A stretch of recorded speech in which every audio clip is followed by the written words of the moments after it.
Don't make these mistakes in your first 90 days as an agent. Hey everybody, Ken Tripp from eXp Realty, part of the Gold Bar Group, partnered up with Ricky Carruth, and today we're going to talk about the mistakes you don't want to make in your first 90 days as a real estate agent. Now, like any other business, there's going to be mistakes made along the way, especially at the beginning, but there are some that you can avoid because we've seen them being made over and over and over again by many, many agents.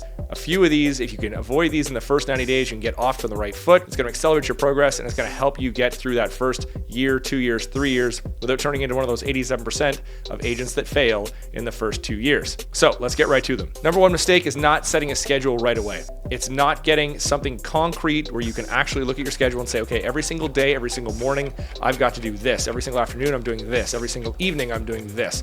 And if we have that set up from the beginning, it's going to be a big slingshot to getting you going forward in the right direction. Most agents will make the mistake of not having a schedule, and then what happens is they're maybe sleeping in late, they're getting to the office late, they're coming in and they're wasting a lot of time talking to other agents in the office or having coffee or whatever, catching up on things that don't matter, rather than having a rigid schedule that has appointment setting time, it has prospecting time, it has actual time dedicated to moving the needle forward, dedicating to your highest and best uses of your time, which is making sure that you're actually getting enough prospecting done and enough hunting done that you're finding some deals, especially at the beginning. There's an overwhelming amount of stuff to do at the beginning. Making sure you've got a schedule that's set up that starts from what do I want to accomplish this year, this quarter, this month, this week, this day, back it up from the overall yearly plan you have and then compress it into a day. You'll be able to inch your way forward. It's hyper important to make sure that when you've got that daily schedule that you're sticking to it as much as possible. Now, this business can take you in many different directions if you let it, but the top producers, the $1 million producers, the producers that got going, stayed alive in the first couple of years and then made all that money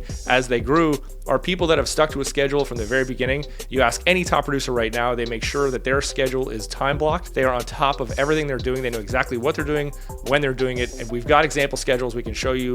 Comment below if you'd like a schedule that I can show you for a daily schedule that would work. Daily, weekly, monthly. We've got those as part of the group. Comment below, I'll make sure to get you one of those. But one thing you want to make sure of is that when you do set this schedule up, you're breaking it up into manageable chunks. Obviously, the first 90 days is going to be a lot going on. You're going to want to make sure that you've got a schedule that's going to allow you to do the things you need to do, whatever you think those might be, and there are a lot. You're gonna make sure that you have got them all time blocked and your schedule works for you and not the other way around. Number two, not setting up your social plan in advance. When you become an agent, you get your license, you hit the ground running, you've already had the time to set up your website, set up your Facebook, set up your LinkedIn, set up your Instagram, your TikTok, YouTube channels. All of this stuff should be set up in advance. You should be ready to go when you do get your license. This is not stuff you want to be wasting the first couple of weeks on, trying to get your social media up and running. You could do all that. You already know what logos and what colors and what, unless you haven't chosen your brokerage yet. There's a whole other video on that. But if you've chosen your brokerage, you know what color scheme, what logo, signage, that type of stuff you're going to have. You're going to want to make sure that all of this stuff is done up in advance so that you're already starting to tell people what's happening. You're already starting to put some content out there, gotten that out of the way so that you're not wasting the first couple of weeks on just getting your social media calendar ready.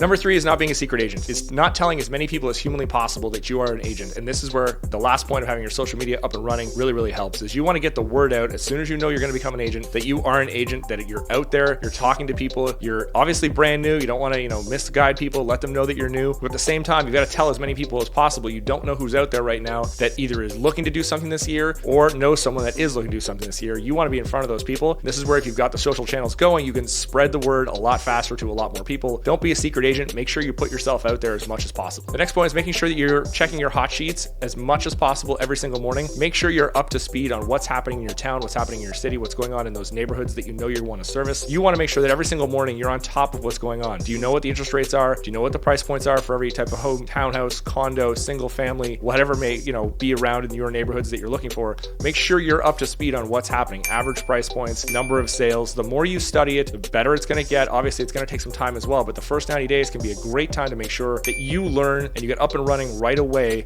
on what's happening. So when people ask you, hey, how's the market? You have an answer that's better than just, oh, it's good, oh, it's bad. Are you looking to buy? Are you looking to rent? Are you looking to invest? If you ask them what their goals are, what their game plan is, you can have a tailored answer. Even in the first 90 days, you can know what's happening better than most and separate yourself from the average new agent. You can be someone who actually knows what's going on. Next point is not consuming as much content as possible. There's a lot of great content out there. If you're partnered up with us, with Ricky Carruth and with the Gold Bar Group, we've got daily content and daily activities for you to make sure that you are learning every single day and growing every single day. There's an overwhelming amount of stuff to do, but you should be setting aside every single day a little bit of time to make sure you're growing and you're learning and you're implementing some strategies. You're learning objection handling, you're learning negotiation, you're learning how to prospect, all of these things. If you don't know, learn all this stuff, DM me or comment below or book a call with me. I can show you exactly what we're doing as part of the Gold Bar group with Ricky, and we're letting agents learn every single day. We're showing agents the tools, the tips, the tactics that are helping everybody grow so that you are a knowledgeable agent, a skilled agent from day one. And finally, one thing that a lot of agents will do is they'll go at it alone. You know, it is a lonely business. It can be a lonely business, especially at the very beginning. You're going to get a little bit of help from your broker, no doubt, for wherever you sign up. But then a lot of times, you know, you're a cog in the wheel and you're left on your own and people just kind of go with it. It can be a lonely business if you're not part of a team, if you're not part of a group. So make sure that you've got some accountability partners. Make sure you've got a mentor, you've got a coach, you've got someone you can learn from. If you don't have that, DM me below. We'll get you hooked up with the Gold Bar group with Ricky Carruth and I, so you can make sure that you're learning what you need to learn in order to get the knowledge you need to be the agent you want to be going forward. Hope these tips helped. There's obviously a lot to do. If you're a brand new agent, the first 90 days can be super overwhelming, but you can manage it. You can come out of the first 90 days as a successful agent. You can come out of it on top. You can have momentum.